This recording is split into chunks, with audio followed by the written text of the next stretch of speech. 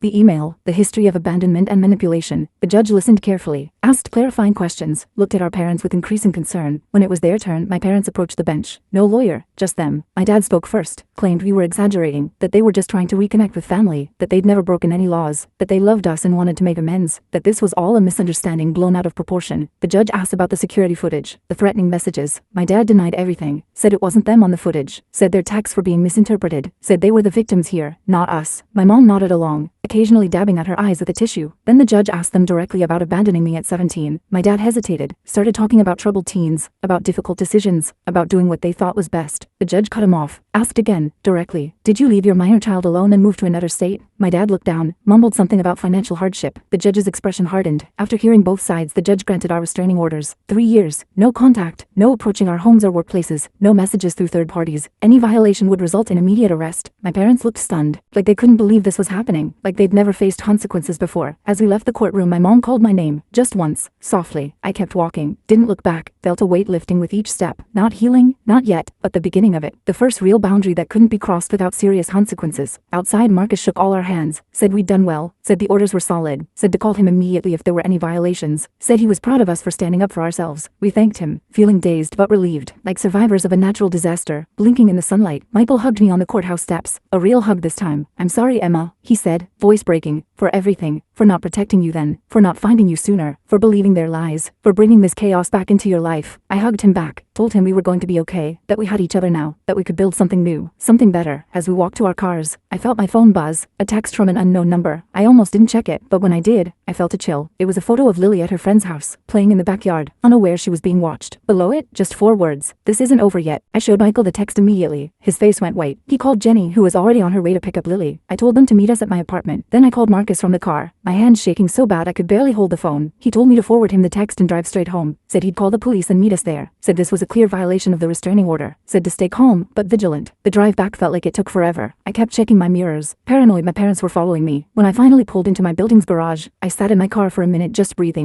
trying to get my poop together before facing Michael and Jenny. They needed me to be strong right now. I found them already in my apartment, Jenny clutching Lily like she might disappear. The poor kid looked confused and scared. Michael was pacing, running his hands through his hair over and over. I showed them the text. Jenny started crying, said they'd been watching her baby, said she'd never forgive herself if something happened to Lily. Michael put his arms around them both, looking more determined than I'd ever seen him. Marcus arrived 20 minutes later with 2 police officers. They took our statements, looked at the text, made some calls, said they'd send a patrol car to the friend's house to check things out, said they'd try to trace the number, said they'd increase patrols around my building. All the right things, but I could tell they didn't fully get how dangerous my parents could be. How unpredictable, how desperate. After the police left, we sat in my living room trying to figure out next steps. Jenny suggested going to a hotel under different names. Michael thought we should drive to his cousin's house a few states away. I just sat there getting angrier by the minute. This was bullcrap. We'd done everything right, followed all the legal channels, got our restraining orders, and they were still terrorizing us, still controlling our lives through fear. I stood up suddenly. I'm done running, I said. Done hiding, done letting them dictate how I live my life. They've already stolen my childhood. I'm not giving them my adulthood too. Michael looked at me like I was crazy. What are you planning to do? I honestly didn't know yet, but I knew we couldn't keep living like this. That night, we took turns keeping watch while the others slept. I took the first shift, sitting by my living room window with all the lights off, watching the street below. Around 2 a.m. I spotted a car I recognized, my dad's old Buick. It circled the block 3 times before parking across the street. I took pictures with my phone, then woke Michael. We watched together as our dad sat in his car, just staring up at my building, not approaching, not violating the restraining order technically, just letting us know he was there, watching, waiting. In the morning I sent the photos to Marcus. He said it was concerning but not technically a violation since my dad stayed in his car, away from the building. Said to keep documenting everything. Said he talked to the detective again. I hung up feeling frustrated. The legal system had limits. Restraining orders were just pieces of paper. They couldn't stop someone determined to hurt you. Jenny and Michael decided to take Lily to a hotel for a few days, somewhere with interior corridors and good security. I helped them pack, hugged them goodbye, promised to check in every few hours. After they left, I sat in my empty apartment feeling strangely calm, like I'd reached some kind of decision point, like I couldn't keep living in this limbo. I called Melissa, told her everything, asked her what she thought I should do. She was quiet for a minute, then she asked me a question that hit me hard. What do you actually want from your parents? Not what I didn't want, not what I was afraid of, but what I actively wanted. I realized I'd never really thought about it that way. After we hung up, I made a list, what I wanted. 1. To live without fear. 2. To have a relationship with my brother and his family. 3. To stop feeling responsible for my parents' actions. 4. To be free of the past. Nowhere on that list was reconciliation with my parents. Nowhere was forgiveness. Nowhere was understanding why they did what they did. I just wanted to be free of them. That afternoon I did something crazy. I emailed my parents. Just a short message. I know you're watching my building. I know you're not going to stop. So let's talk. One last time. Tomorrow, noon. The coffee shop on 8th Street. Just me. No police. No lawyers. After that, you leave us all alone forever. I hit send before I could change my mind. I didn't tell Michael or Jenny. Didn't tell Marcus or Melissa. This was something I needed to do myself. For myself. I wasn't naive enough to think my parents would suddenly become reasonable people, but I needed to face them on my terms. Needed to say my piece. Needed to end this cycle once and for all. My dad replied within minutes. Just, we'll be there. No threats. No guilt trips. Just confirmation. I spent the rest of the day preparing, not physically, mentally, thinking about what I wanted to say, what I needed them to hear, what boundaries I needed to set. I slept surprisingly well that night, like making a decision had lifted some weight off me. The next morning, I dressed carefully, not to impress them, just to feel strong, confident. I took an Uber to the coffee shop, arriving 15 minutes early. Chose a table in the back corner where I could see the door but wasn't immediately visible from outside. Ordered a coffee I didn't really want. Just sat there, waiting, surprisingly calm. They arrived exactly at noon, looking older than they had in court, more tired. My mom spotted me first, nudged my dad. They walked over slowly, like they were approaching a wild animal that might bolt. Sat down across from me without speaking. We just looked at each other for a long moment. These strangers who were my parents, these people who had shaped me in ways they'd never understand. I spoke first. I didn't call this meeting to reconcile, or to give you money, or to hear excuses. I called it to make you understand one thing. It's over. You've lost. Not just the court case. You've lost me. Lost Michael. Lost your grandchildren. Lost any chance at being part of our lives. And if you can't accept that, if you keep stalking us, threatening us, trying to force your way back in, I will destroy you. My dad started to interrupt. I held up my hand. I'm not finished. Then I pulled out my phone, showed them screenshots of all their threatening messages, the photo of Lily, the emails. I've sent copies to everyone in your lives, your siblings, your church, your neighbors, your employers,